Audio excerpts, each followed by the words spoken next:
Hello everyone. आज हमारा line and plane पे लेक्चर नंबर 5 होने वाला है और लास्ट वीडियो लेक्चर में दैट मीन्स लेक्चर नंबर 4 में हमने डिस्कस किया था distance between point and line.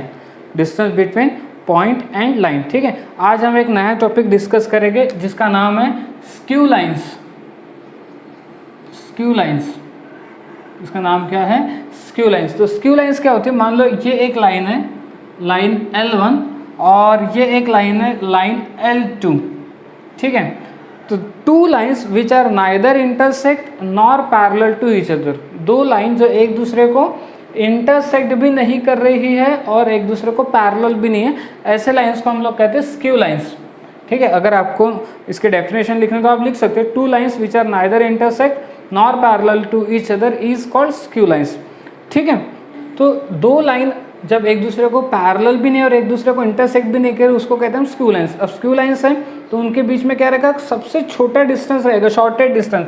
जैसे मान लो ये एक लाइन है, ये लाइन L1 और ये दूसरी लाइन है लाइन L2, ठीक है। लाइन L1, ये लाइन L1 है और लाइन L2।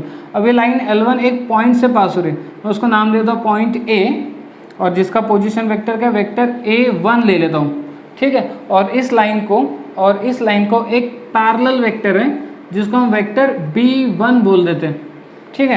वैसे ये सेकंड लाइन है, ये सेकंड लाइन पे एक दूसरे पॉइंट से पास हो रही है, इसको मैं मान लो पॉइंट A2 बोल देता हूँ, ये A1, और इसका पोजीशन वेक्टर A2 ले लेता हूँ। और इस लाइन को भी एक पैरेलल वेक्टर होगा जिसको हम वेक्टर B2 बोल देते हैं, ठीक है। और चलो मान के चलो कि ये PQ, इसको P और इसको Q नाम देता हूँ, तो ये P और Q इन दो लाइंस के बीच का सबसे शॉर्टेड डिस्टेंस होगा। तो हमको सिंपली क्वेश्चन आता है कि find the shorted distance between two lines. दो लाइंस का इक्वेशन दिया होता है, तो लेट जैसे फर्स्ट लाइन है लाइन L1, तो लाइन L1 का इक्वेशन क्या होगा? Late equation of line L1, line L1 का इक्वेशन क्या होगा? लाइन L1 का इक्वेशन क्या होगा? Vector R is equals to vector A1 plus lambda vector B1। अगर आपको याद होगा लाइन L1 का इक्वेशन, एक पॉइंट से पास हो रहा है, पॉइंट A1 जिसका पोजीशन वेक्टर का वेक्टर A1, और ये line L1 line vector B1 को क्या है? पैरेलल है।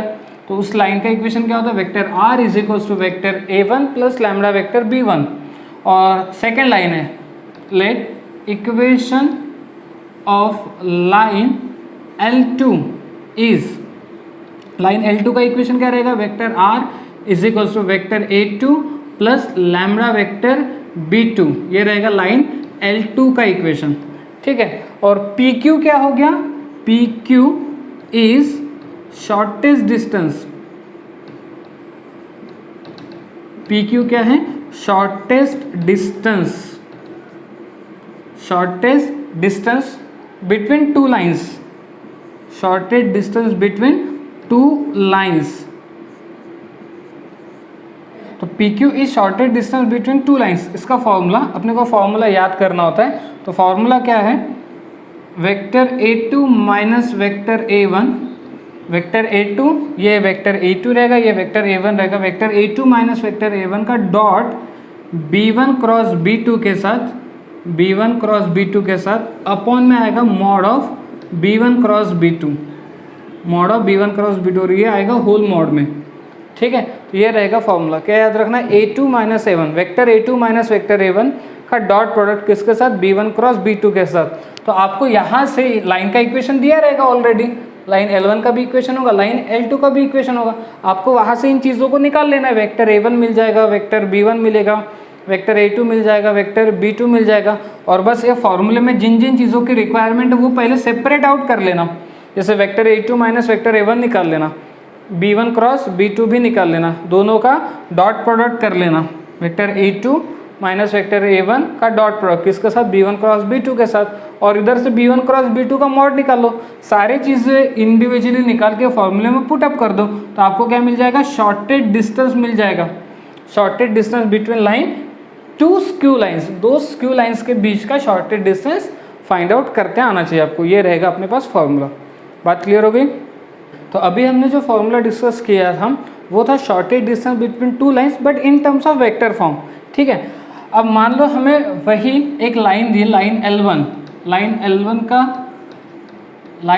का इक्वेशन वेक्टर कार्टेशियन फॉर्म में क्या होता था, x minus x1 upon a1, y minus y1 upon b1 और z minus z1 upon c1। ये कार्टेशियन फॉर्म में पहले वाले लाइन का इक्वेशन आएगा।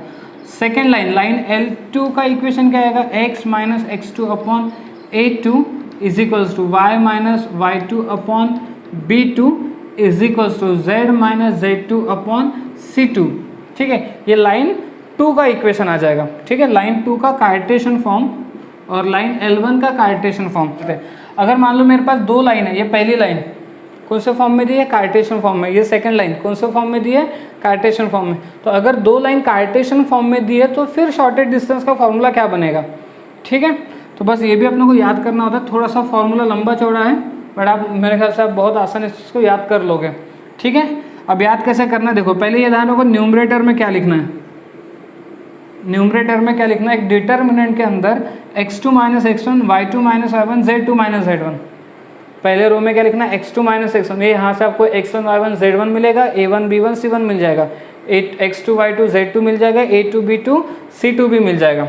ठीक है, तो shortage distance between two lines का फॉर्मूला क्या है, सबसे पहले न्यूमरेटर में क्या याद रखना है वो देख लो। डिटर्मिनेंट के अंदर x2 minus x1, y2 minus y1, z2 minus z1।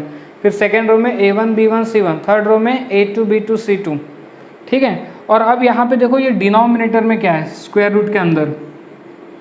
ठीक है, मैं इसको याद कैसे रखना वो बताता हूँ। a1 b1 c1, a2 b2 c2। तो पहले देखो a1 b2 minus a2 b1 का whole square, a1 b2 minus a2 b1 का होल स्क्वायर रहेगा याद, a1 b2 minus a2 b1 का होल स्क्वायर। फिर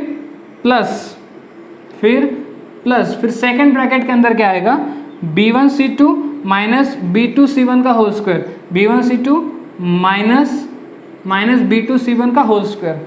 ठीक है, पहले ब्रैकेट में a1 b2 minus a2 b1 का होल स्क्वायर, सेकेंड ब्रैकेट के अंदर b1 c2 minus b2 c1 का होल स्क्वायर, और थर्ड ब्रैकेट के अंदर a1 c2 minus a2 c1 का whole square, a1 c2 minus a2 c1 का होल स्क्वायर। तो ये आ जाएगा कंप्लीट स्क्वायर रूट के अंदर। तो बस आपने को इस तरीके से न्यूमरेटर में क्या आने वाला है और डिनोमिनेटर में क्या आने वाला है ये याद रखना है। ठीक है, यहाँ तक बात क्लियर हो गई। बस ये मेमोराइज ही करना होता है, अपने पास और कोई ऑप्शन नहीं होता है। ठीक है, हालांकि इसका डेरिवेशन है बट डेरिवेशन बहुत लंबा चौड़ा है और मैं गारंटेड हूँ कि ये एग्जाम में नहीं आएगा करके, तो आप उसका टेंशन मत लो। ठीक है, बात क्लियर हो गई। ओके, अब एक नोट पे आते हैं। नोट ध्यान दो, note if lines are intersect, अगर लाइन कैसी है, एक दूसरे को इंटरसेक्ट कर रही है, लाइन अगर एक दूसरे को क्या करे, इंटरसेक्ट, तो शॉर्टेज डिस्टेंस कितना हो जाएगा, 0। शॉर्टेज डिस्टेंस कितना हो जाएगा, 0। अगर लाइन इंटरसेक्ट करे तो शॉर्टेज डिस्टेंस 0 रहेगा। अब मान लो अगर शॉर्टेज डिस्टेंस 0 हो गया तो मैं डिनोमिनेटर वाले पार्ट को शिफ्ट करूंगा 0 की तरफ, तो क्या बन जाएगा, 0 बन जाएगा। ठीक है ना, शॉर्टेज डिस्टेंस अगर 0 है तो डिनोमिनेटर वाले पार्ट को शिफ्ट किया तो वो भी क्या हो जाएगा, 0 हो जाएगा। मतलब बचेगा क्या, ये डिटर्मिनेंट बचा। तो देखो डिटर्मिनेंट की वैल्यू कितनी आनी चाहिए, 0। तो कभी कभी हमारे सामने क्वेश्चन आता है कि हमें दो लाइंस दी होती है और हमें पूछते हैं कि वो दो लाइन इंटरसेक्ट कर रही है कि नहीं कर रही, इतना बता दो। सिर्फ दो लाइन इंटरसेक्ट कर रही है कि नहीं कर रही इतना बता दो। तो हमें बस ये चेक करना है कि इस डिटर्मिनेंट की वैल्यू 0 आती है कि नहीं। और डिटर्मिनेंट में क्या, x2 minus x1, y2 minus y1, z2 minus z1। Second row में a1 b1 c1, third row में a2 b2 c2। ठीक है, तो इस डिटर्मिनेंट की वैल्यू कितनी आनी चाहिए, 0 आनी चाहिए। 0 आ गई मतलब वो दो लाइन्स कैसे है, इंटरसेक्ट कर रही है। ठीक है, तो अगर दो लाइन इंटरसेक्ट करें तो फिर शॉर्टेज डिस्टेंस निकालने की जरूरत है क्या, नहीं। आप डायरेक्ट बोल दोगे कि शॉर्टेज डिस्टेंस कितना आएगा, 0। हाँ, अगर डिटरमिनेंट की वैल्यू 0 नहीं आई तो इसका मतलब लाइन इंटरसेक्ट नहीं कर रही है, और अगर लाइन इंटरसेक्ट नहीं कर रही है इसका मतलब शॉर्टेज डिस्टेंस कुछ ना कुछ मिलेगा। तो वो अपने को फाइंड आउट करना है इस फॉर्मूले का यूज़ करके। ठीक है, यहाँ तक कोई डाउट। ओके, तो चलो नए टॉपिक की तरफ आते हैं, और न्यू टॉपिक का नाम है distance between two parallel lines. ठीक है, अभी हमने इसके पहले जो टॉपिक देखा वो क्या है, स्क्यू लाइंस, और उसमें हमने क्या देखा है, shortage distance between two lines. ठीक है, और ये क्या है, दो पैरेलल लाइंस है, उनके बीच में जो डिस्टेंस होगा, जैसे मान लो एक लाइन है, ये पहली लाइन है, vector r is equals to vector a1 plus lambda vector b। मैं वेक्टर b से दिखा रहा हूँ, क्यों दिखा रहा हूँ, क्योंकि ये मान लो ये सेकंड लाइन है, ये लाइन L1 है और ये लाइन L2 है। लाइन L1 और लाइन L2 एक दूसरे को कैसे पैरेलल है, तो vector R is equals to ये रहेगा vector A2 plus lambda vector B। अच्छा, दोनों जगह वेक्टर B कैसा रहेगा, सेम रहेगा, क्योंकि इस लाइन का जो पैरेलल वेक्टर होता है वो क्या होता है, वेक्टर B। ठीक है, तो इस लाइन का पैरेलल वेक्टर भी क्या रहेगा, वेक्टर B ही होगा। ठीक है, क्योंकि दोनों लाइन एक दूसरे को कैसे पैरेलल है, तो इस लाइन का जो पैरेलल वेक्टर है वेक्टर B, वो भी लाइन L2 को कैसे रहेगा, पैरेलल ही होगा। ठीक है, तो ये होती है दो पैरेलल लाइंस, तो इनके बीच का डिस्टेंस निकालना है अपने को, इनके बीच का डिस्टेंस, लेट से PQ क्या है, दो पैरेलल लाइंस के बीच का डिस्टेंस है। तो फॉर्मूला क्या रहेगा, फॉर्मूला सिंपल फॉर्मूला याद रखो। ठीक है, vector A2 minus vector A1, vector A2 minus vector A1 dot vector B upon में mod of vector B, upon में मॉड ऑफ वेक्टर B। अच्छा, अगर आप डिस्टेंस बिटवीन शॉर्टेड डिस्टेंस का फॉर्मूला देखते थे, शॉर्टेड डिस्टेंस का फॉर्मूला भी लगभग इसी के जैसा था। यहाँ पे क्या vector A2 minus vector A1, उधर भी vector A2 minus vector A1 है, बट वहाँ क्या था, डॉट B1 क्रॉस B2 था। क्या था, B1 क्रॉस B2। यहाँ पे सिर्फ वेक्टर B है, यहाँ पे क्या है, सिर्फ वेक्टर B और अपॉन में क्या है, मॉड ऑफ वेक्टर B। तो ये फॉर्मूला कब यूज करेंगे, जब हमें बोला जाए कि दो पैरेलल लाइंस के बीच का डिस्टेंस हमें फाइंड आउट करना है। यहाँ तक बात क्लियर होगी। ठीक है, तो चलो स्टार्ट करते हैं एक्सरसाइज। ठीक है, एक्सरसाइज 6.2 का question number first, find the length of perpendicular from 2 - 3 1 2 - 3 1 to the line. मतलब ये क्या है, ये कौन से टॉपिक का क्वेश्चन है, distance of a point from a line, distance of a point from a line. तो हम लोग पहले फॉर्मूला लिख लेते हैं कि distance of a point from a line का फॉर्मूला क्या है, under root of mod of vector alpha minus vector a square था। ठीक है ना, distance of a point from a line, आपको फॉर्मूला याद करना है। फिर मॉड के अंदर वेक्टर अल्फा माइनस वेक्टर ए का डॉट प्रोडक्ट किसके साथ, वेक्टर बी के साथ, और अपॉन में मॉड ऑफ वेक्टर बी, फिर इस मॉड का भी स्क्वायर। ठीक है, तो ये था distance of a point from a line का फॉर्मूला। ठीक है, तो अब पहले हम लोग देखते हैं कि ये क्या है, ये पॉइंट है। तो आपको याद है पॉइंट को हमने वेक्टर अल्फा से दिखाया था, या तो पॉइंट को हमने P से दिखाया था, 2 - 3 1, और उस पॉइंट के पोजीशन वेक्टर को हमने वेक्टर अल्फा से डिनोट किया था। तो वेक्टर अल्फा कितना आ जाएगा, 2i - 3j प्लस k, 1 के मतलब k हो जाएगा। अच्छा, ये लाइन का इक्वेशन दिया है, तो इस लाइन के इक्वेशन को ध्यान से देखो, तो ये ABC लिखे हैं, ABC लिखे हैं। अच्छा, ABC यानी डायरेक्शन रेशो, डायरेक्शन रेशो किसके अलॉन्ग में होते हैं, वेक्टर B के अलॉन्ग में होते हैं। तो वेक्टर B पता चल जाएगा 2i + 3j माइनस के, 2i + 3j माइनस के। वेक्टर B पता चल गया, वेक्टर अल्फा पता चल गया। अब बात आती है कि वेक्टर A कहाँ से निकाले, तो x, अच्छा जो स्टैंडर्ड इक्वेशन है वो क्या है, x - x1 upon a is equals to y - y1 upon b is equals to z - z1 upon c। तो आप सोचो x1 कितना होगा, x1 है -1, x1 कितना है -1, x2 कितना, सॉरी x1, उसके बाद y1 कितना है 3, उसके बाद z1 कितना है -1, x1 पता चल गया, y1 पता चल गया, z1 पता चल गया। तो यहाँ से वेक्टर a पता चल जाएगा, -i + 3j माइनस के, -1i + 3j माइनस के। यहाँ तक बात क्लियर होगी। तो तीनों चीज़ें अब हमें पता चल गई, वेक्टर a पता चल गया, वेक्टर अल्फा पता चल गया, वेक्टर b पता चल गया। तो 1 बाय 1 सारी चीज़ों को निकालने की कोशिश करते हैं। तो पहले निकालेंगे vector alpha minus vector a। ठीक है, तो vector alpha minus vector a क्या आएगा, vector alpha minus vector a, 2i minus of minus i, तो कितना हो जाएगा 3i, 2i minus of minus i 3i हो गया, -3j - 3j, तो ये हो जाएगा -6j -3j -3j -6j, k minus of minus के, तो +2k। ये आपको क्या मिल गया, vector alpha minus vector a मिल गया। ठीक है, फिर इसका mod, so vector alpha minus vector a का मॉड के अंदर क्या आएगा, √3 का स्क्वायर 9 -6 का स्क्वायर 36, 2 का स्क्वायर 4, तो ये दे रहा है अपने को 7। ये कितना दे रहा है 7। तो ये हो जाएगा vector alpha minus vector a mod का स्क्वायर, तो ये कितना हो जाएगा 49। ठीक है, सेम क्वेश्चन हमने सॉल्व करके रखा है पहले भी। अब आते हैं vector alpha minus vector a के डॉट प्रोडक्ट किसके साथ, वेक्टर बी के साथ, वेक्टर अल्फा माइनस वेक्टर ए का डॉट प्रोडक्ट किसके साथ, वेक्टर बी के साथ।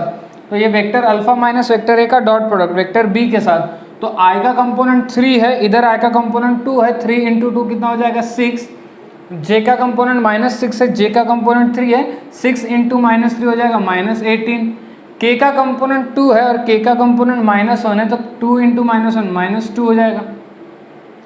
ठीक है, तो ये कितना दे रहा है फाइनली, ये फाइनली हमें दे रहा है -14। ठीक है, आगे -14। अच्छा, मॉड ऑफ वेक्टर बी भी निकाल लेते हैं। सो मॉड ऑफ वेक्टर बी कितना आएगा, मॉड ऑफ वेक्टर बी आएगा अंडर रूट में 2 का स्क्वायर 4, 3 का स्क्वायर 9, -1 का स्क्वायर 1 यानी √14। ठीक है, बस सारी चीज़ें पता चल गई, फॉर्मूले में पुटअप कर लेते हैं। तो अंडर रूट के अंदर ये कितना आ गया 49 माइनस ये कितना आ गया -14 अपॉन और ये कितना आ गया √14 का स्क्वायर। ठीक है, यहाँ तक बात समझ में आ गई। ओके, फिर अंडर रूट में 49 माइनस -14 का स्क्वायर कितना होता है 14 इंटू 14 अपॉन √14 का स्क्वायर कितना होता है 14, तो √14 हो जाएगा कैंसिल, तो कितना बचा 49 माइनस 14, तो 49 माइनस 14 कितना 35। तो ये रहेगा हमारा distance of a point from a line. Answer कितना आ गया 35। ठीक है,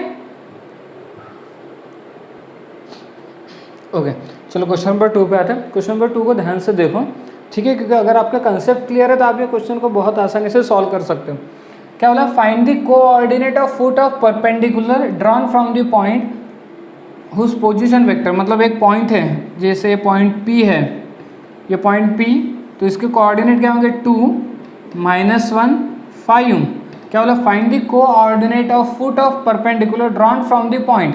इस पॉइंट से क्या क्या एक परपेंडिकुलर ड्रॉ किया गया, किस पे, इस लाइन पे। और ये लाइन का इक्वेशन क्या है, ये देखो, इस लाइन के इक्वेशन को ध्यान से देखोगे, ये कुछ आपको ऐसा दिखाई देना चाहिए, vector r is equals to vector a plus lambda vector b। ठीक है ना, vector r is equals to vector a plus lambda vector b। तो अच्छा, वेक्टर a क्या होता है, वेक्टर a एक पॉइंट होता है, तो उसके कोऑर्डिनेट क्या हो जाएंगे, उसके कोऑर्डिनेट 11 2 -8, 11 2 -8। और इस लाइन का एक क्या होता है, पैरेलल वेक्टर होता है, इस लाइन का पैरेलल वेक्टर ये होता है वेक्टर b, वेक्टर b। तो वेक्टर b कितना, वेक्टर b हो जाएगा 10i -4j -11k। ठीक है, अब हमें क्या बोला है, इस पॉइंट से हमने परपेंडिकुलर बनाया, जैसे मान लो ये नाम, मैं इसको नाम दे देता हूँ m पॉइंट। ठीक है, m पॉइंट नाम दे दिया मैंने, तो मुझे क्या निकालना है, इस m के कोऑर्डिनेट निकालना है। अब आपको याद होगा कि हमने एक कंसेप्ट पढ़ा था कि लाइन पे एनी पॉइंट, आपको याद है लाइन पे एनी पॉइंट, एनी पॉइंट के कोऑर्डिनेट क्या होते थे, x is equals to any point on the line, any point on the line, याद है क्या, any point on the line के x कोऑर्डिनेट क्या होता था, a प्लस x कोऑर्डिनेट क्या होता था, x1 प्लस a लैम्बडा होता था, y कोऑर्डिनेट क्या होता था, y1 प्लस b लैम्बडा होता था, और z कोऑर्डिनेट क्या होता था, z1 प्लस c लैम्बडा होता था। याद है, ये होता था एनी पॉइंट। तो इस लाइन पे कोई भी पॉइंट अगर फाइंड आउट करना है, इस लाइन पे अगर मुझे कोई भी पॉइंट फाइंड आउट करना है, तो उसका फॉर्मूला क्या है, उस पॉइंट का x कोऑर्डिनेट होता है x1 plus a lambda, y coordinate होता है y1 प्लस b लैम्बडा, और z कोऑर्डिनेट होता है z1 प्लस c लैम्बडा। तो मान लो इस लाइन पे एनी पॉइंट यानी m हो गया, क्योंकि एनी पॉइंट मतलब वो पॉइंट कहीं पे भी हो सकता है, तो वो पॉइंट m भी तो होगा। तो ये किसके कोऑर्डिनेट मिल गए हमको, m के कोऑर्डिनेट मिल गए, x y z, ये किसके कोऑर्डिनेट है, m के कोऑर्डिनेट है। तो अब मुझे पता चल गया कि x1 कितना होगा, ये देखो ये पॉइंट होता था, तो पॉइंट के कोऑर्डिनेट को हम x1 y1 z1 से दिखाते थे, और जो पैरेलल वेक्टर था उसके अलॉन्ग में कौन होता था, डायरेक्शन रेशो, तो a b c। तो अब आप m बता सकते, चलो पहले तो x कोऑर्डिनेट बता दो, तो x1 कितना 11 और a कितना 10, तो x कितना आएगा 11 प्लस 10 लैम्बडा, y कितना आ जाएगा, y1 कितना है, y1 2, और b कितना है -4, तो ये कितना होगा 2 -4 लैम्बडा, और z कितना है Z1 plus C lambda, Z1 कितना है, Z1 है -8 और C कितना है -11, तो -11 लैम्बडा। तो ये मिल गया हमें m के coordinate 11 plus 10 lambda x coordinate, 2 -4 lambda y coordinate, -8 -11 lambda z coordinate. ठीक है, यहाँ तक बात समझ में आ गई। m के कोऑर्डिनेट अब हमें पता चल गए। तो हमारा एम क्या है, हमारा एम ये है कि मैं पहले वेक्टर pm निकालूंगा, वेक्टर pm। अच्छा, तो वेक्टर pm कैसे निकालेंगे, तो m माइनस p करेंगे। m मतलब क्या, m मतलब 11 प्लस 10 लैम्बडा -2 करेंगे, m में से p के कोऑर्डिनेट माइनस करेंगे तो वेक्टर pm निकल के आ जाएगा। तो 11 प्लस 10 लैम्बडा में से 2 माइनस किया तो ये कितना आएगा, 9 प्लस 10 लैम्बडा i आ जाएगा, 9 प्लस 10 लैम्बडा i। 2 -4 लैम्बडा में से माइनस ऑफ -1 करेंगे तो ये कितना हो जाएगा, 3 -4 लैम्बडा j हो जाएगा। अब कैलकुलेशन आप देख लो अच्छे से, मैं ओरल करने की कोशिश कर रहा हूँ। 2 -4 लैम्बडा में से माइनस किया -1 तो कितना हो जाएगा, +1 हो जाएगा, तो 2 + 1 3। ठीक है, और फिर -8 -11 लैम्बडा में से माइनस किया 5 तो -8 माइनस, ये हो जाएगा -8 -11 लैम्बडा -5 तो कितना होगा, -13 -11 लैम्बडा k। ठीक है, यहाँ तक बात क्लियर होगी। तो ये क्या मिल गया हमें, वेक्टर pm मिल गया, वेक्टर pm। अच्छा, वेक्टर b पता ही है हमें, वेक्टर b कितना है, वेक्टर b है 10i -4j -11k, 10i -4j -11k। अब देखो क्या है ना, ये जो वेक्टर b है ये लाइन को कैसा पैरेलल है, वेक्टर b जो है लाइन को कैसा पैरेलल है। और अगर मैं pm की बात करूं, वेक्टर pm लाइन को कैसा है, परपेंडिकुलर है। तो यही वेक्टर pm इस वेक्टर b को कैसा रहेगा, परपेंडिकुलर। समझ में आ रही ना, वेक्टर b लाइन को पैरेलल है, ये pm लाइन को परपेंडिकुलर है, यानी pm लाइन को वेक्टर b को भी कैसा रहेगा, परपेंडिकुलर। तो vector pm perpendicular to vector b, यानी कि वेक्टर pm और वेक्टर b का डॉट प्रोडक्ट कितना आएगा, 0। वेक्टर pm और वेक्टर b का डॉट प्रोडक्ट आ गया 0। तो डॉट प्रोडक्ट तो सबको निकालता होगा। वेक्टर pm का कंपोनेंट क्या है, 9 + 10 लैम्बडा, और इधर वेक्टर b का कंपोनेंट कितना है, 10, तो 10 से मल्टीप्लाई कर दिया इसको, तो ये कितना दे रहा है अपने को, 90 + 100 लैम्बडा। ठीक है, उसके बाद j का कंपोनेंट क्या है, 3 - 4 लैम्बडा, इधर j का कंपोनेंट क्या है, -4, तो -4 मल्टीप्लाइड होगा 3 - लैम्बडा के साथ, ये कितना होगा, -12 और +16 लैम्बडा। ठीक है, और उसके बाद फिर k का कंपोनेंट क्या है, -13 - 11 लैम्बडा, इधर k का कंपोनेंट कितना, -11, तो -11 इसके साथ मल्टीप्लाइड होगा, तो पहले -11 मल्टीप्लाइड होगा -13 के साथ, तो कितना आएगा, +11 3 = 33, रिमेनिंग 3, 11 1 is 11 एंड रिमेनिंग 3 14, तो 143, और फिर -11 लैम्बडा से मल्टीप्लाइड होगा तो +121 लैम्बडा और इक्वल्स टू कितना आ जाएगा, 0। ठीक है, ये कैलकुलेशन आ गया।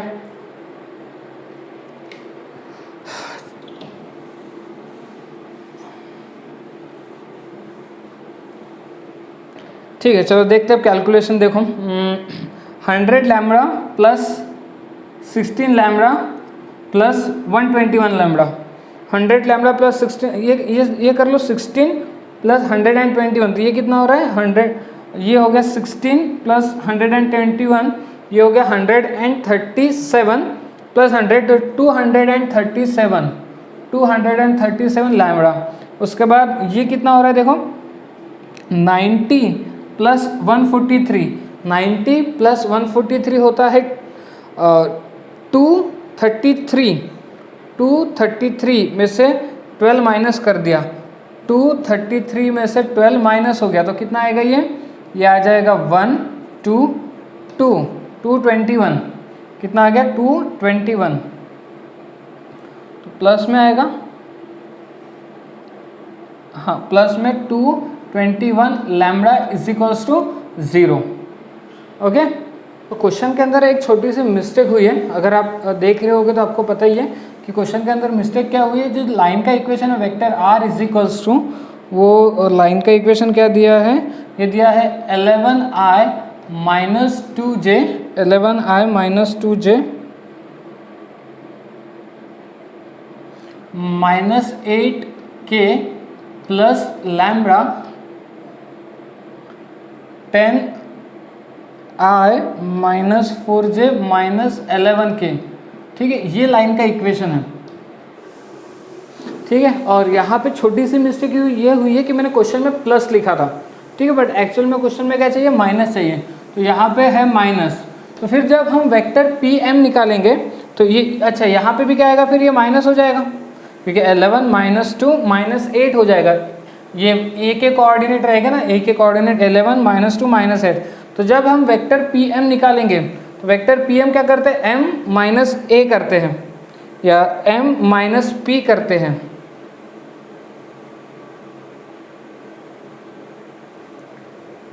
अच्छा, तो फिर x के कोऑर्डिनेट कितना आएगा, x1 कितना होता था, ये होता था x यानी x1 प्लस ए लैम्बडा। तो x1 कितना है 11, 11 प्लस x पे तो कोई दिक्कत नहीं होगी। y क्या है y1 प्लस बी लैम्बडा, और y1 कितना है -2, तो यहाँ पे भी आएगा फिर -2। ठीक है, करेक्शन आप अच्छे से देख लो। ओके, तो m के कोऑर्डिनेट फिर क्या मिलेंगे, m के कोऑर्डिनेट यहाँ पे -2 मिलेगा, 11 plus 10 lambda -2 minus 4 lambda -8 minus 11 lambda. जब हम वेक्टर पी एम निकालेंगे तो m माइनस पी करेंगे, m माइनस पी करेंगे, m में से p माइनस, तो 11 प्लस 10 लैम्बडा -2, तो ये कितना आ रहा है 9 प्लस 10 लैम्बडा आ रहा है। फिर -2 माइनस 4 लैम्बडा में से माइनस ऑफ -1 करेंगे तो यहाँ पे आएगा -1। ठीक है ना, क्या आ जाएगा -1। तो ये एक छोटी सी अपनी मिस्टेक की वजह से सारे क्वेश्चन गलत हो रहा था, लेकिन आई होप कि आप समझ पा रहे हो कि क्या हो रहा है करके। उसके बाद वेक्टर बी वेक्टर एम, तो फिर हमने क्या किया था, वेक्टर पी एम और वेक्टर बी परपेंडिकुलर, तो उनका डॉट प्रोडक्ट 0 आएगा। यानी कि वेक्टर पी एम का जो आई कंपोनेंट और वेक्टर बी का जो आई कंपोनेंट, उनका मल्टीप्लीकेशन, तो ये कितना हो रहा है, ये कितना हो रहा है, देखो 9 प्लस 10 लैम्बडा को मल्टीप्लाई किया किसके साथ, 10 के साथ, तो कितना हो रहा है, ये हो रहा है 9 प्लस 10 लैम्बडा को मल्टीप्लाई किया किसके साथ, 10 के साथ, तो ये कितना हो गया 90 प्लस 100 लैम्बडा। ठीक है, उसके बाद -4 को मल्टीप्लाई किया, -4 किसके साथ मल्टीप्लाइड होगा, इधर -1 माइनस 4 लैम्बडा के साथ, तो -1 माइनस 4 लैम्बडा, तो देखो कितना आएगा -4 इंटू -1, तो ये +4 हो जाएगा, तो यहाँ पे +4 चाहिए। और उसके बाद -4 माइनस 4 लैम्बडा, तो +16 लैम्बडा। ठीक है, फिर उसके बाद -11 इंटू -13, ये 143 होता है, -11 इंटू -11 लैम्बडा 121 लैम्बडा हो गया। ठीक है, आगे क्या करें, आगे कैलकुलेशन जब हम लोग कर रहे हैं तो 100 lambda plus 16 lambda plus 121 lambda कितना हो रहा है, 237 हो रहा है। ओहो एक मिनट, जब हम 90 प्लस 143 कितना हो रहा है, 233 प्लस 4 237, तो यहाँ जो है, यहाँ 237 ये बराबर है। ठीक है, उसके बाद ये भी देख लेते हैं, 100 lambda plus 121 lambda 221 lambda plus 16, 221 lambda plus 16, ये कितना हो रहा है 237 हो रहा है, कितना हो रहा है 237 लैम्बडा हो गया। ठीक है, आई होप कि आप सब सारी बातें बहुत अच्छे से क्लियर कट हो चुकी है। तो यहाँ से बाकी सब बराबर है, एक बार और चेक कर लेते हैं। ठीक है, तो यहाँ से आपको लैम्बडा की वैल्यू कितनी मिलेगी, -1, लैम्बडा की वैल्यू कितनी मिलेगी, -1। ओके चलो, लैम्बडा की वैल्यू -1 में आ गई, तो अब आप m के कोऑर्डिनेट आसानी से बता सकते हो। m के कोऑर्डिनेट, लैम्बडा की वैल्यू -1, देखो -1 रखो, तो 10 इंटू -1 -10, 11 माइनस 10 1। ठीक है, फिर लैम्बडा की वैल्यू -1 रखो, तो ये कितना हो जाएगा -2 माइनस 4 इंटू -1, तो ये हो जाएगा -2 प्लस 4 यानी कितना 2। ठीक है, और फिर उसके बाद इधर -1 रखो, तो -8 माइनस 11 -1, तो -8 प्लस 11 हो गया, ये कितना हो गया 3।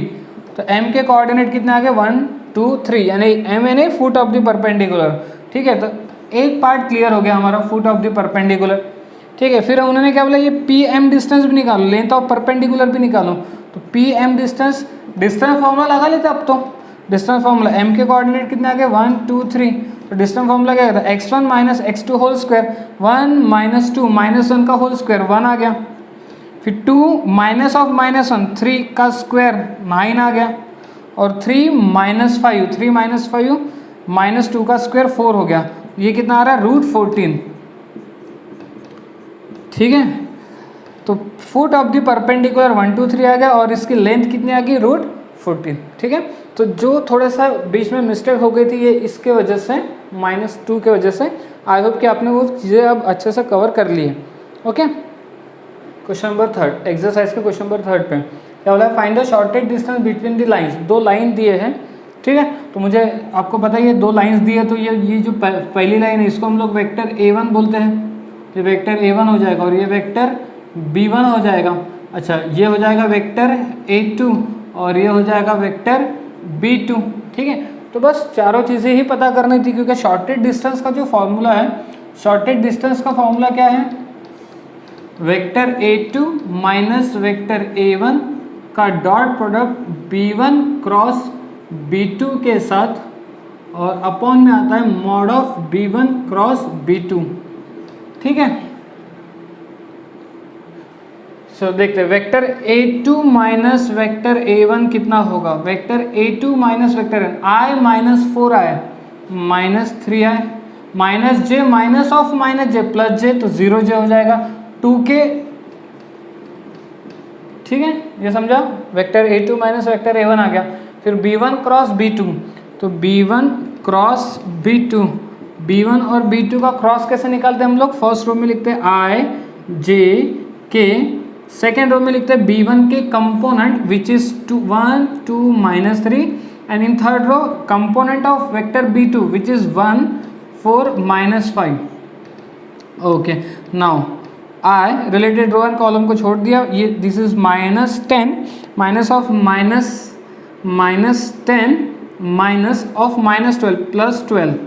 ठीक है, then minus j related row and column को छोड़ दिया, 1 into -5 -5 minus 1 into -3 so this is +3, so k 4 minus 2, so this given 2I and this is plus 2j and this is plus 2k. So now this is our vector b1 cross vector b2. ठीक है, b1 cross b2. Now mod of b1 cross b2, mod of b1 cross b2. So mod is under root of 2 square 4, 2 square 4, 2 square 4. So 2 square plus 2 square, this is 12. 12 means 2 root 3. So this is b1 cross b2 mod. b1 cross b2 mod is 2 root 3. यहाँ तक कोई doubt?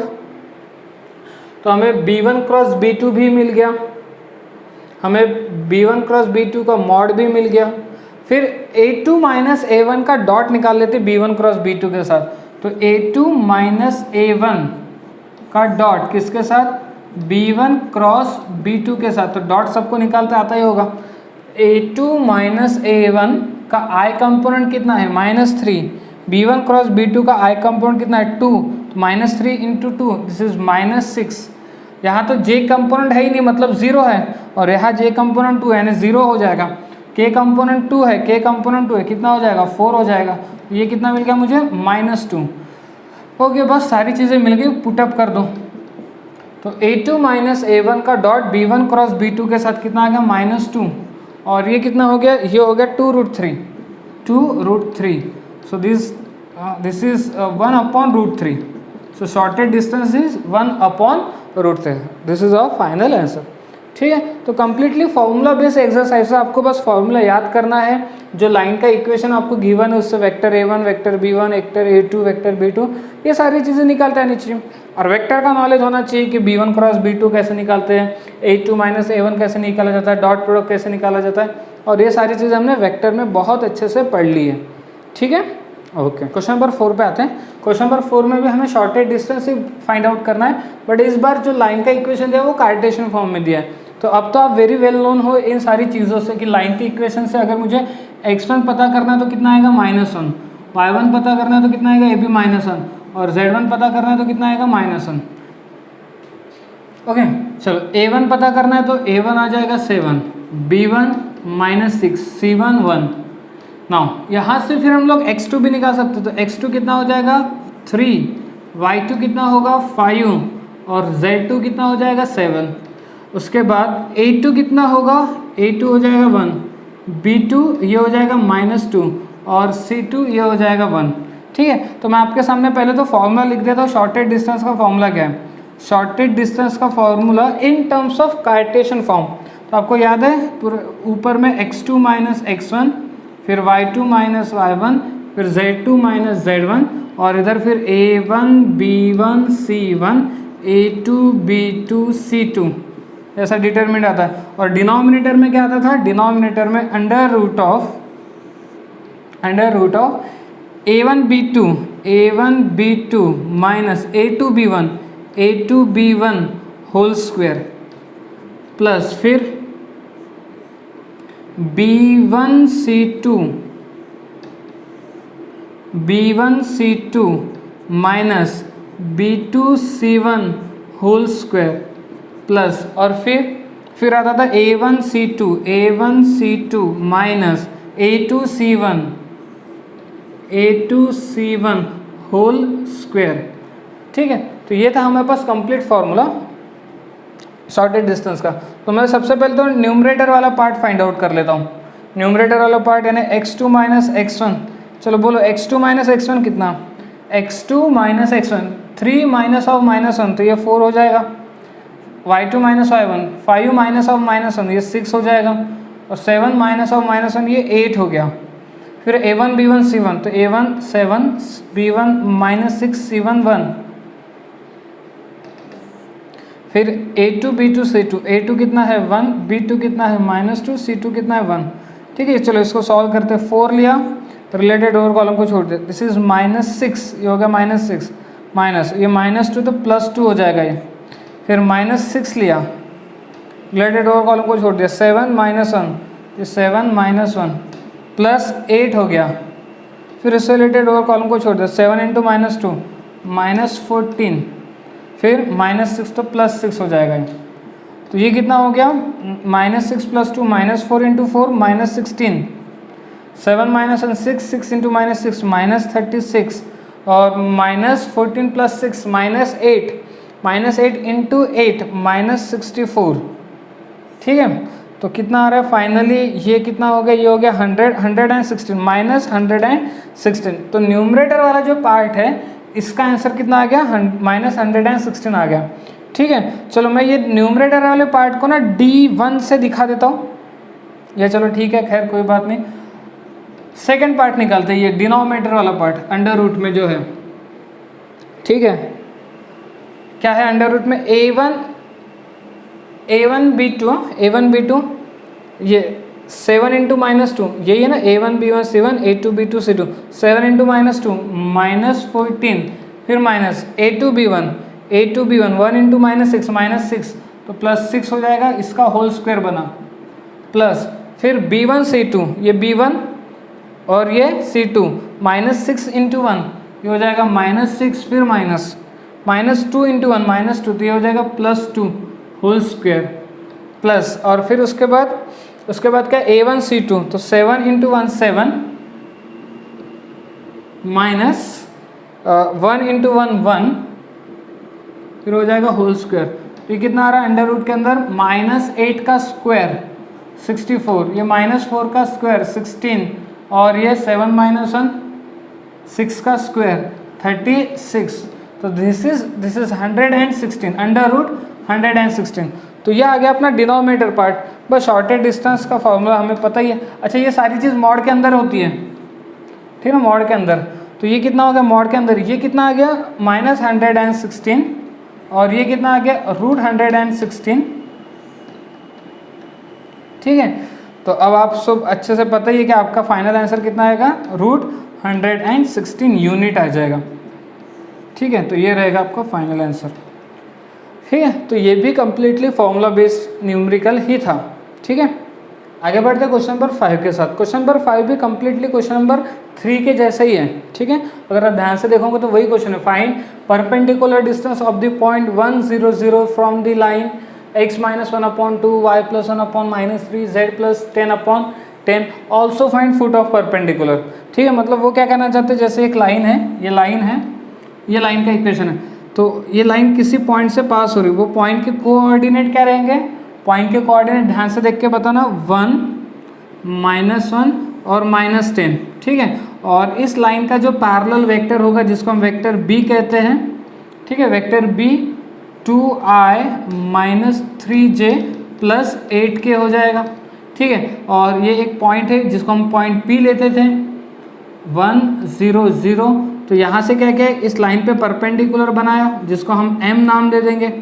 तो हमें m के coordinate बताना है और ये फुट ऑफ परपेंडिकुलर निकालना है। तो मैं सबसे पहले m के कोऑर्डिनेट फाइंड आउट कर लेता हूँ। जैसे आपके m के कोऑर्डिनेट फाइंड आउट हो जाएंगे, डिस्टेंस फॉर्मूले का यूज़ करके आप pm डिस्टेंस निकाल लोगे। तो m के कोऑर्डिनेट क्या, तो m क्या है, m is any point on the line. m को हम लोग क्या बोलते थे, एनी पॉइंट लेते, तो m के कोऑर्डिनेट क्या आएंगे, पहला x कोऑर्डिनेट क्या आता है, x कोऑर्डिनेट होता था, फॉर्मूला याद होना चाहिए, x1 + a lambda, y coordinate क्या होता है, y1 + b लैम्बडा, और z कोऑर्डिनेट क्या होता है, z1 + c लैम्बडा, ठीक है। तो मेरे ख्याल से आप m के कोऑर्डिनेट आसानी से बता सकते हो, ये होता है x1 y1 z1 और a b c। तो x1 कितना है 1 और a कितना है 2, तो 1 + 2 लैम्बडा x कोऑर्डिनेट, y1 कितना है -1 और b कितना है -3, तो ये हो जाएगा -1 - 3 लैम्बडा, z1 कितना है -10, c कितना है 8, तो 8 लैम्बडा। ये क्या मिल गया हमें, m के कोऑर्डिनेट, क्या मिल गए, m के कोऑर्डिनेट। तो बस m के कोऑर्डिनेट मिल गए, तो अब आप वेक्टर pm बता सकते हो। वेक्टर pm मैं इधर लिख लेता हूँ, ठीक है, यहाँ लिख लेता हूँ वेक्टर pm। वेक्टर pm कैसे निकालोगे, m - p 1 + 2 लैम्बडा -1, 1 + 2 लैम्बडा -1 कितना होगा 2 लैम्बडा, तो 2 लैम्बडा i हो जाएगा, ठीक है। उसके बाद -1 - 3 लैम्बडा -0, तो वही बचेगा -1 - 3 लैम्बडा j हो जाएगा, ठीक है, प्लस और फिर -10 + 8 लैम्बडा -0, तो ये कितना हो जाएगा -10 + 8 लैम्बडा k हो जाएगा। चलो यहाँ तक बात समझ में आ गया, बस वेक्टर pm आ गया। अच्छा, ये जो वेक्टर pm है ये वेक्टर b को कैसा रहेगा, परपेंडिकुलर हो जाएगा, ठीक है। So vector pm perpendicular to vector b, vector pm vector b को कैसा रहेगा, परपेंडिकुलर, तो फिर इन दोनों का डॉट प्रोडक्ट कितना आएगा, वेक्टर pm और वेक्टर b का डॉट प्रोडक्ट कितना आ जाएगा, 0 आ जाएगा। वेक्टर pm और वेक्टर b का डॉट प्रोडक्ट 0 आएगा, तो उधर वेक्टर pm का i कंपोनेंट कितना है, i कंपोनेंट है 2 लैम्बडा, और वेक्टर b का i कंपोनेंट कितना है 2, सो 2 × 2 लैम्बडा हो जाएगा 4 लैम्बडा। इधर j का कंपोनेंट कितना है -3, उधर j का कंपोनेंट कितना है -1 - 3, तो -3 -1 - 3 लैम्बडा से मल्टीप्लाई होगा तो +3 + 9 लैम्बडा देगा।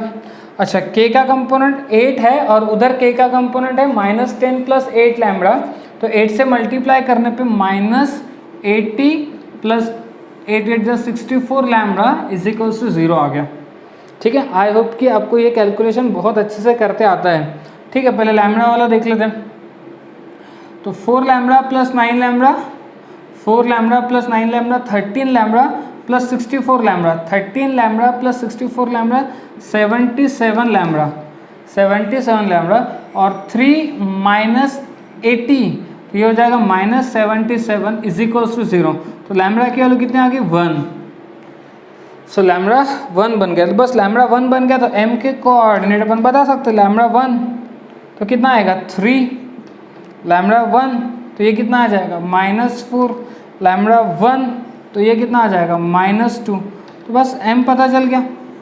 So what is m, m is the foot of perpendicular, m क्या है, फुट ऑफ परपेंडिकुलर। तो फिर आप pm की लेंथ बता सकते हैं हम लोग, कुछ नहीं करना है, pm की लेंथ कैसे निकालेंगे, डिस्टेंस फार्मूले से। डिस्टेंस फार्मूला क्या कहता है, m के कोऑर्डिनेट क्या है 3 माइनस 4 माइनस 2, तो 3 माइनस 1, 3 माइनस 1 2 का स्क्वायर 4, माइनस 4 माइनस 0 का स्क्वायर 16 और माइनस 2 माइनस 0 का स्क्वायर 4, तो ये क्या बन जाएगा, ये आ जाएगा आपका रूट 24। कितना आ गया, रूट 24। तो ये जो लेंथ है इसकी लेंथ, ये लेंथ कितनी आ गई, रूट 24 यूनिट। ठीक है ना, यूनिट लिखते जाओ लास्ट में। ओके, तो ये रहेगा हमारा फाइनल आंसर। तो आई होप कि आपको बहुत अच्छे से क्लियर है, कुछ है ही नहीं इसमें, दम नहीं है कुछ भी। फॉर्मूला याद रखो, बेसिक चीज़ें पता करो और न्यूमेरिकल सॉल्व करना चालू करो। ठीक है, क्वेश्चन नंबर 6 भी सेम उसी पैटर्न का है, उन्होंने थोड़ा सा इसको अलग तरीके से प्रेजेंट किया है क्वेश्चन को। ए गिवन है, बी गिवन है, सी गिवन है, are 3 points and D is the foot of perpendicular from A on the B C, find the coordinate of D. मतलब वो क्या कहना चाहते हैं, जैसे कि एक लाइन है, ये लाइन 2 पॉइंट के बी और सी है, लाइन एल ले लेते हैं। ठीक है, और ये पॉइंट है ए से क्या किया, बी सी पे परपेंडिकुलर ड्रॉ किया और इसको नाम दे दिया डी। तो हमें डी के कोऑर्डिनेट निकालना, तो हमें पता है एक लाइन जब 2 पॉइंट से पास होती है, इक्वेशन ऑफ लाइन पासिंग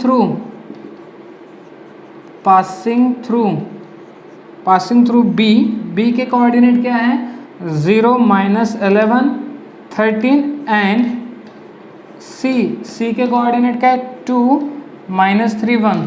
तो इस लाइन का इक्वेशन याद है, x minus x1 upon x2 minus x1, line 2 point से पास हो रही है। फिर y minus y1 upon y2 minus y1 और z minus z1 upon z2 minus z1। ठीक है, तो चलो ये b के जो कोऑर्डिनेट है वो क्या है, b के कोऑर्डिनेट x1 y1 z1 रहेंगे और c के कोऑर्डिनेट x2 y2 z2 हो जाएंगे। ठीक है, तो देखें तो कितना आएगा, x माइनस x1 कितना है 0 upon x2 minus x1, 2 minus 0 कितना हो जाएगा 2। ठीक है, इतना क्लियर है। देन y माइनस y1 कितना आएगा माइनस 11, तो प्लस 11 हो जाएगा upon y2 minus y1, 3 minus of minus 11, तो ये हो जाएगा 14, sorry minus 3 minus of minus 11 कितना आएगा, माइनस 3 प्लस 11 ये हो जाएगा 8 is equals to z minus z1 कितना है 13 upon z2 minus z1, 1 minus 13 ये हो जाएगा माइनस 12। तो ये क्या मिल गया हमें, लाइन का इक्वेशन। इस लाइन का इक्वेशन, अब तक क्या हो रहा था, अब तक आपको डायरेक्ट लाइन के इक्वेशन दिए थे, इस बार लाइन का इक्वेशन नहीं दिया था, बट आपको बोला गया कि लाइन 2 पॉइंट से पास हो रही है, 2 पॉइंट से पास हो रही है तो अपन लाइन का इक्वेशन निकाल सकते हैं। ठीक है, ये बात क्लियर होगी। ओके, अच्छा इस पॉइंट ए के कोऑर्डिनेट क्या है, ए के कोऑर्डिनेट है 1 0 4। तो अब क्या करें, तो डी क्या है, D with any point on line, D क्या है एनी पॉइंट है, तो डी के कोऑर्डिनेट अब आप आसानी से बता सकते हो, x1 plus A lambda, y1 plus B lambda, z1 plus C lambda. ठीक है, तो x1 y1 z1 क्या रहेंगे, देखो x1 0, यही x1 y1 z1, तो d के कोऑर्डिनेट x1 कितना है 0 और ये a b c, तो x1 है 0 a है 2, x1 है 0 a है 2, तो कितना आएगा 2 लैम्बडा। अच्छा x1 के बाद y1 है माइनस 11 और b कितना है 8, तो माइनस 11 प्लस 8 लैम्बडा और z1 कितना है 13 और c कितना है माइनस 12, ये हो जाएगा 13 माइनस 12 लैम्बडा। ये क्या मिल गया हमें, डी के कोऑर्डिनेट। किसके कोऑर्डिनेट आ गए, डी के कोऑर्डिनेट मिल गए। डी के कोऑर्डिनेट मिल गए तो वेक्टर ए डी आप बता सकते हैं आप आसानी से। वेक्टर ए डी क्या करेंगे, डी माइनस ए करेंगे, 2 लैम्बडा माइनस 1, तो 2 लैम्बडा माइनस 1 आय हो जाएगा, प्लस फिर माइनस 11 प्लस 8 लैम्बडा माइनस 0, तो वही रहेगा, माइनस 11 प्लस 8 लैम्बडा जे हो जाएगा, प्लस फिर 13 minus 12 lambda minus 4, 13 minus 12 lambda minus 4, 13 minus 4 कितना होता है 9, तो 9 माइनस 12 लैम्बडा हो जाएगा के। ये क्या मिल गया आपको, वेक्टर ए डी मिल गया, वेक्टर ए डी मिल गया। अच्छा वेक्टर बी अपन बता सकते हैं ना, वेक्टर वेक्टर बी कितना आएगा, ये ए बी सी है, ये याद है ए बी सी, तो वेक्टर बी क्या होता है, ए आई मतलब 2i हो जाएगा, 2i plus 8j minus 12k, vector A D आ गया, वेक्टर बी आ गया। अब वेक्टर ए डी जो है, वेक्टर बी ऐसा होता है पैरेलल वेक्टर, तो vector A D vector B को परपेंडिकुलर, सेम वही प्रोसेस है, कुछ नया है ही नहीं। पिछले 3 क्वेश्चन से हम लोग एक ही प्रोसेस को फॉलो कर रहे हैं। वेक्टर ए डी और वेक्टर बी कैसा है, परपेंडिकुलर है, तो वेक्टर ए डी और वेक्टर बी का डॉट प्रोडक्ट कितना आ जाएगा, 0। ठीक है,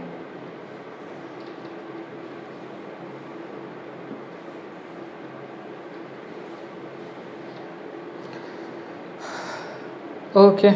वेक्टर ए डी के आई कंपोनेंट देखो 2 लैम्बडा माइनस 1, और वेक्टर बी का आई कंपोनेंट देखो 2, तो 2 मल्टीप्लाइड होगा 2 लैम्बडा माइनस 1 के साथ, तो कितना आएगा, ये कितना आ जाएगा, 4 लैम्बडा माइनस 2 आ गया। अच्छा, इधर j का कंपोनेंट 8 है, इधर j का कंपोनेंट ये है, तो 8 इसके साथ मल्टीप्लाइड होगा तो कितना आएगा, -88, और 8 8 64 लैम्बडा हो गया। उसके बाद इधर k का कंपोनेंट कितना, -12, -12 इंटू 9, -12 इंटू 9 कितना होता है, ये -108 होगा, और -12 इंटू -12 लैम्बडा ये हो जाएगा 144 lambda, 144 lambda is equals to कितना, 0। ठीक है, यहाँ तक बात समझ में आ गई। ओके, चलो कैलकुलेशन करते हैं। 64 प्लस 144, 64 प्लस 144 कितना होगा, 208, 208 प्लस 4 लैम्बडा, तो 208 प्लस 4, तो 208 प्लस 4 212 लैम्बडा हो जाएगा, 212 लैम्बडा। देन इसके बाद ये कितना हो गया, -2 -88, ये हो गया -2 -88 -90, -90 -108, तो -90 -108 -198 हो गया, इज इक्वल्स टू 0। 198 होगा 100। ठीक है, तो लैम्बडा की वैल्यू कितनी आएगी, लैम्बडा की वैल्यू आएगी 198 अपॉन में कितना, 212। तो यहाँ से किससे डिवाइड हो रहा है, 2 से तो डिवाइड हो ही जाएगा, 2 से डिवाइड होगा, 2 9 18, एक बच गया 18, 2 9 18, 2 5 2 10, ये कितना होगा 106। ओके, और कुछ डिवाइड हो रहा है नहीं, तो चलो लैम्बडा मिल गया। हमें क्या निकालना है, find coordinate of D, D के कोऑर्डिनेट निकालना है। तो ये देखो, ये डी के कोऑर्डिनेट, उस लैम्बडा की वैल्यू रखते हैं, काम खत्म करते हैं। तो डी 2 लैम्बडा, लैम्बडा कितना आ गया, सो 2 लैम्बडा, लैम्बडा कितना है 99 अपॉन 106। ठीक है, ये देगा x coordinate, -11 plus 8 lambda, lambda कितना है 99 अपॉन 106। ठीक है, और फिर z coordinate 13 minus 12 lambda, lambda कितना है 99 अपॉन 106। ठीक है, चलो कैलकुलेशन करते हैं। तो ये जो 2 है इसके साथ कैंसिल, डिवाइड हो गया, कितना देगा 53, कितना दे रहा है 53। ओके, जब आप ये कैलकुलेशन करोगे तो आपका फाइनल आंसर ये आएगा डी। तो कैलकुलेशन पार्ट है, आप आसानी से कर सकते हो। ओके, ठीक है। ओके, तो हमने अब हमारे एक्सरसाइज के 6 क्वेश्चन कंप्लीट कर लिए। ठीक है, आज हम लोग यहीं पे स्टॉप होते हैं, इसके 2 क्वेश्चन रिमेनिंग है। ठीक है, तो नेक्स्ट वीडियो लेक्चर में इसके 2 क्वेश्चन हम लोग पहले कंप्लीट करेंगे, और उसके साथ फिर हम हमारा एक नया टॉपिक स्टार्ट करेंगे, विच इज़ प्लेन। ठीक है, बट प्लेन आने के लिए आपको पहले तो लाइन चैप्टर बहुत अच्छे से आना चाहिए, साथ ही साथ 3D भी आना चाहिए। तो अगर आपने लाइन के प्रीवियस वाले वीडियो लेक्चर नहीं देखे तो आप उसको अच्छे से देख लो। ठीक है, ओके, तो आज यहीं पे स्टॉप होते हैं।